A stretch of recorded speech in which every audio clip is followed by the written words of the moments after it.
Hello student, आज मैं आपको इस वीडियो में क्लास 10th चैप्टर नंबर 14.3 का प्रश्न नंबर 2 हल कराने वाला हूं। और ये प्रश्न बोर्ड एग्ज़ाम में अक्सर कर पूछा जाता है, और वो भी 3 मार्क्स या 4 मार्क्स का। तो आइए प्रश्न को पढ़ लेते हैं कि नीचे दिए हुए बंटन का माध्यक 28.5 हो तो x और y का मान ज्ञात कीजिए।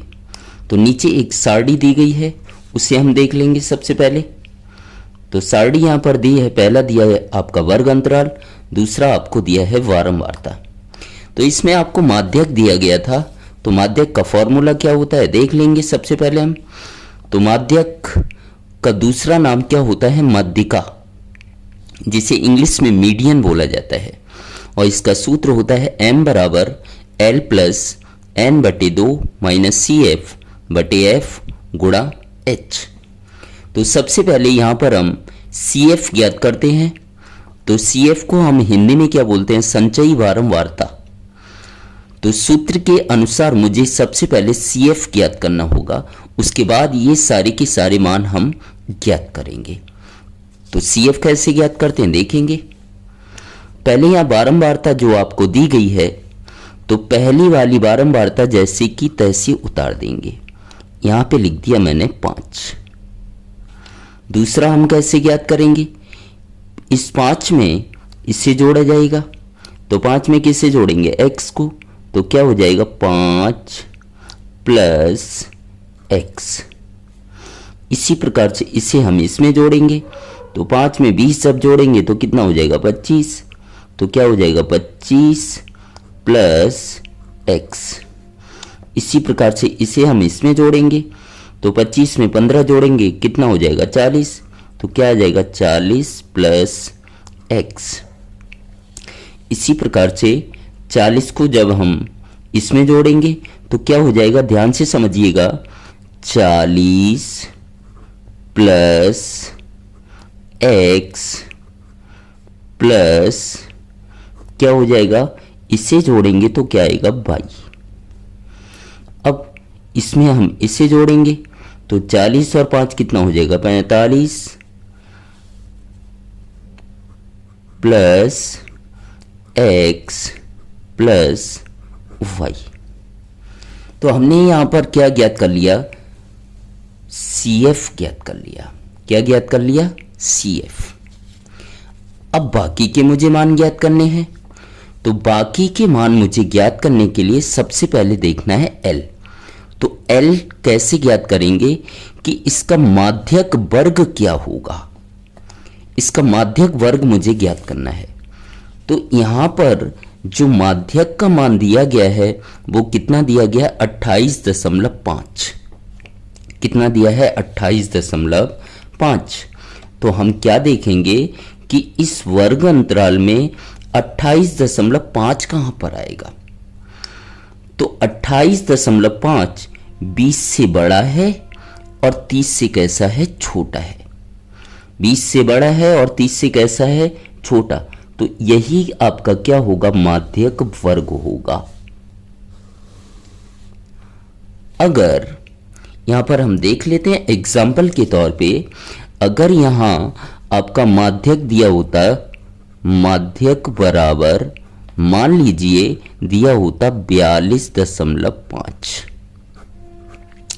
तो माध्यक वर्ग क्या होता। तो 42.5 कहां पे आएगा वो हम यहां पर देख लेते। तो 42.5 क्या होता है, 40 से बड़ा होता है और 50 से कैसा होता है, छोटा। तो माध्यक वर्ग हम ये वाला लेते। लेकिन यहां पर माध्यक 28.5 दिया था, इसलिए मैंने माध्यक वर्ग क्या लिया, 20 से 30। इतना क्लियर हो गया। तो माध्यक वर्ग हो गया 20 से 30। यहां पर हम लिख लेंगे जो वर्ग है वो कितना आया, 20 से 30। 20 से 30 माध्यक वर्ग आ गया, ठीक है। तो यहां पर मुझे L ज्ञात करना था। तो माध्यक वर्ग की जो पहली कीमत होती है वही क्या कहलाता है, L। मतलब L बराबर क्या होगा जाके 20। ये क्लियर हो गया। अब हम क्या ज्ञात करेंगे, एच ज्ञात करेंगे। एच क्या होता है देखिएगा, एच होता है यहां पर अंतर। अंतर को किससे दर्शाते हैं, एच से। एच कैसे ज्ञात करेंगे, बड़ी संख्या में से छोटी संख्या को माइनस कर देंगे तो क्या आएगा 30 माइनस 20 बराबर कितना हो जाएगा आपका 10। तो मुझे एल भी मिल गया और एच भी मिल गया। अब मुझे क्या चाहिए, एफ चाहिए और सी एफ चाहिए। क्या चाहिए, एफ और सी एफ। तो माध्यक वर्ग के सामने जो एफ वाला कॉलम है वही किसकी कीमत होगी, एफ की। माध्यक वर्ग के सामने जो वारंवारता वाला कॉलम है वो मान किसका होगा, एफ का। और सी एफ मुझे चाहिए, तो ध्यान रखना कि माध्यक वर्ग से ऊपर वाला जो मान होता है वो किसका होता है, सी एफ का। तो सी एफ का मान कितना हो जाएगा, 5 प्लस एक्स। मैं यहां पर लिख देता हूं, ये किसका मान होगा, सी एफ का। तो ये मान मैं यहां पर लिख लूंगा कि एफ बराबर क्या आ गया, एफ बराबर आया था, यहां पर देखेंगे 20। और सी एफ बराबर कितना आया था, सी एफ आया है 5 प्लस एक्स। कितना आया है, 5 प्लस एक्स। अब बाकी किसकी कीमत रह गई वो भी देख लेंगे। मेरे पास एल मिल गया, एफ मिल गया, सी एफ मिल गया, एच मिल गया। अब बचा एन बटे 2। तो एन कैसे ज्ञात करते हैं वो देख लेंगे हम। जो वारंवारता वाला कॉलम है उन सबको जोड़ते हैं तो क्या आता है, एन आता है। तो यहां वारंवारता वाले कॉलम में योग पहले से ही दिया है, तो ये किसका मान होगा, एन का। तो एन बराबर कितना हो गया, 60। तो सारे के सारे मान मुझे मिल गए। लेकिन यहां पर एक चीज और आपको याद रखनी है। मैंने अभी क्या बताया आपको कि बारंबारता मतलब एफ को जोड़ेंगे तो क्या मिलेगा, एन। मतलब एक सवाल से भी एन मिल जाएगा। तो एन बराबर दूसरा मान क्या होगा। बारंबारता वाले कॉलम को जोड़ने की जरूरत आपको नहीं है। क्यों जोड़ने की जरूरत नहीं है, क्योंकि मैंने यहां पर भी तो जोड़ा ही है। तो CF में मतलब आखिरी वाले कॉलम में जो आखिरी वाली संख्या होती है वही F का क्या होता है, जोड़ होता है। तो F का जोड़ कितना आएगा, 45 प्लस एक्स प्लस वाई। कितना आएगा, 45 प्लस एक्स प्लस वाई। इसका उपयोग मैं करने वाला हूं तो ध्यान से समझते जाइएगा। इस प्रकार से मेरे पास सारे के सारे मान मिल गए। अब हम क्या लगा देंगे, सूत्र। तो मैंने यहां सूत्र माध्यक का लगा दिया, m बराबर एल प्लस एन बटे 2 माइनस सी एफ बटे एफ गुणा एच। और ये सारे के सारे मान मुझे मिल गए थे। ध्यान ये रखना है आपको कि सी एफ का जो मान आया 5 प्लस एक्स, तो यहाँ पर टोटल 2 पद हैं। 2 पद हैं तो इससे आपको कोष्टक में लिखना है। ये बहुत अच्छे से ध्यान रखिएगा, अदरवाइज आपका प्रश्न कैसा हो जाएगा, गलत हो जाएगा। क्यों गलत हो जाएगा वो मैं आगे आपको बताने वाला हूँ। तो माध्यक m का मान कितना है, 28.5। तो यहाँ पर हम मान रख देंगे 28.5। m का मान रख देते हैं 28.5। L का मान कितना है, 20 है, तो L का मान हम रख देंगे 20। प्लस है तो प्लस, N की जगह N का मान रख देंगे। N का मान कितना है, 60। ध्यान रखिएगा कि N का हमारे पास 2 मान है। N का एक मान आपको सवाल में दिया गया था, एक हमने यहाँ पर ज्ञात किया है। तो जो आपको सवाल में दिया गया है वही मान आपको लिखना है, नहीं तो सवाल बहुत बड़ा हो जाएगा। तो n का मान कितना रखना है, 60। तो क्या आएगा, 60 बटे 2 माइनस CF का मान आपको रखना है 5 प्लस एक्स। तो यहाँ रख देता हूँ 5 प्लस एक्स, लेकिन किस में रखना है, कोष्टक में। गुणा है तो क्या आएगा, गुणा h की जगह h का मान रख देंगे 10 बटे f की जगह f का मान रखेंगे 20।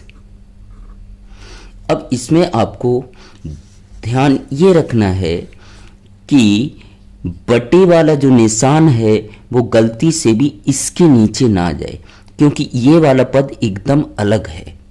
ठीक है, तो मैंने सारे के सारे मान यहां पर रख दिए। अब आगे हल करेंगे हम, तो 20 को बराबर के इधर ले जाएंगे तो क्या आ जाएगा 28.5।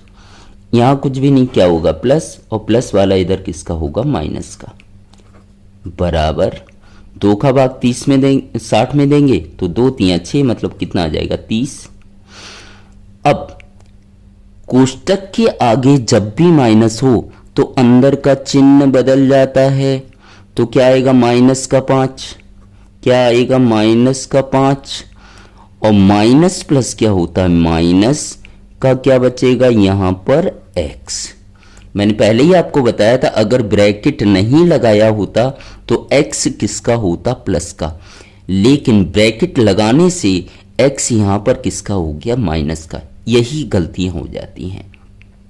अब यहां गुणा का चिन्ह है तो ऊपर नीचे जो कटेगा काट देंगे, तो 0 से 0 क्या हो जाएगा कट जाएगा, तो बटे में कितना बचेगा 2, तो यहां पे आ गया आपका 2। यहां तक कंप्लीट हो गया। तो आगे करेंगे तो 28.5 में से 20 घटाएंगे तो कितना आएगा 8.5, और ये यहां नीचे है बराबर के इधर लाएंगे तो कहां आ जाएगा ऊपर, ऊपर अर्थात गुणा में। क्यों? क्योंकि यहां बटे मतलब होता है भाग, और भाग वाली संख्या बराबर के इधर आएगी तो किस में आएगी गुणा में। बराबर 30 में से 5 घटाएंगे कितना आएगा 25, माइनस है तो माइनस, x है तो क्या आएगा x। यहां तक कंप्लीट हो गया। अब यहां पर आपको गुणा कर लेना है, तो 2 पंजे कितना हो जाएगा 10, वहां से लगी 1, 2 अट्ठे 16 और 1 कितना हो जाएगा 17, और दशमलव के बाद एक संख्या है तो पीछे से एक संख्या के आगे क्या आ जाएगा दशमलव, और दशमलव के बाद 0 का कोई मतलब नहीं होता है। मतलब इन दोनों का गुणा किया तो कितना आया 17, कितना आया 17, बराबर 25 माइनस x। अब x को इधर ले आओ या 25 को इधर ले आओ, उससे कोई फर्क नहीं पड़ता है। तो हम क्या करेंगे संख्याओं को एक साथ कर लेंगे, संख्याओं को एक साथ, मतलब 17 यहां प्लस का है कुछ भी नहीं तो प्लस, और प्लस वाला इधर आएगा तो माइनस, बराबर का माइनस x है तो माइनस x, और 25 में से 17 घटाएंगे कितना आएगा 8, और बड़ी के साथ माइनस है तो क्या आएगा माइनस। चिन्ह वही आता है जो बड़ी संख्या के साथ है, तो बड़ी के साथ माइनस है तो माइनस, बराबर माइनस का क्या बचेगा x। अब बराबर का चिन्ह कुछ भी समान हो कट जाता है, मतलब माइनस से माइनस कट जाएगा, तो x बराबर कितना आ गया 8। x बराबर यहां पर मुझे मिल गया 8। अब मुझे y का मान ज्ञात करना है, तो वापस हम देख लेंगे आगे। यहां पर देखिएगा कि n के हमें 2 मान पता है, n का एक मान कितना है 60 और n का एक मान कितना है 45 प्लस x प्लस y। तो हम क्या करेंगे देखिएगा, पहले मैं लिख देता हूं n बराबर, ये वाला लिख देता हूं n बराबर 45 प्लस x प्लस y। अब n 60 के बराबर है, मतलब n की जगह मैं क्या लिख सकता हूं 60 लिख सकता हूं। n की जगह क्या लिख सकता हूं 60, तो n की जगह मैं लिख देता हूं 60, बराबर है तो बराबर, 45 है तो 45 प्लस x प्लस y। अब हम क्या करेंगे x का जो हमने मान ज्ञात किया था वो वाला हम रख देते हैं। तो x का मान देखिएगा क्या था, x बराबर था 8, तो वही मान हम यहां पर रख देंगे। तो क्या आएगा 60 बराबर 45 प्लस x की जगह 8 निकाला था तो 8 रख दिया, प्लस y। तो 60 बराबर 45 में 8 जोड़ेंगे कितना आएगा 53 प्लस वाई, तो क्या आ जाएगा 60, यहाँ प्लस का इधर किसका होगा माइनस का 53, बराबर क्या हो जाएगा वाई। तो 60 में से 53 घटाएंगे कितना आएगा 7। इस प्रकार से वाई का मान कितना आ गया 7 और एक्स का मान कितना आया था 8, और यही हमें क्या करना था ज्ञात करना। तो ये क्या हो जाएगा आपका आंसर। उम्मीद करता हूँ कि मेरा यह प्रश्न आपको समझ आया होगा। अगर मेरा यह प्रश्न समझ आया हो और चैनल पर पहली बार हो तो चैनल को सब्सक्राइब ज़रूर करें और अपने दोस्तों में ज़्यादा से ज़्यादा शेयर करें। इसी प्रकार के इस चैप्टर के या अन्य चैप्टरों के आप वीडियो देखना चाहते हो तो प्लेलिस्ट में जाकर आप सारे के सारे प्रश्न देख सकते हैं। Thank you so much.